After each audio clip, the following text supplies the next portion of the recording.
వివిధ కేసుల్లో అరెస్టై జైలులో ఉన్న పాక్ మాజీ ప్రధాని ఇమ్రాన్ ఖాన్ కీలక వ్యాఖ్యలు చేశారు. తనను ఓ ఉగ్రవాదిలా జైల్లో బంధించారని, ఖైదీలకు ఉన్న కనీస హక్కులకు కూడా తిరస్కరిస్తున్నారని వాపోయారు.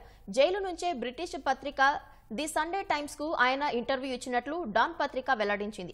7 అడుగుల వెడల్పు, 8 అడుగుల పొడవున్న ఓ బోనులో తనను బంధించారని, అసలు ఎవరితో మాట్లాడనీయడం లేదని, ఓ ఉగ్రవాది తరహాలో హింసిస్తున్నారని ఇమ్రాన్ చెప్పినట్లు డాన్ పత్రిక కథనం వెలువరించింది. కనీసం కదలడానికి కూడా చోటు లేదని, తనపై నిరంతర నిఘా పెట్టారని ఇమ్రాన్ ఖాన్ చెప్పినట్లు పేర్కొంది. ఎవరైనా మాట్లాడేందుకు వచ్చినా అనుమతించడం లేదని ఇమ్రాన్ ఆందోళన వ్యక్తం చేశారు. ఆయనకు కనీసం పెన్ను, పేపర్ కూడా ఇవ్వటం లేదని, తాజా ఇంటర్వ్యూ కూడా ఆయన లాయర్ల ద్వారానే జరిగిందని డాన్ కథనంలో రాసింది. ఇమ్రాన్ ప్రస్తుతం రావల్పిండిలోని అడియాలా జైలులో ఉన్నారు.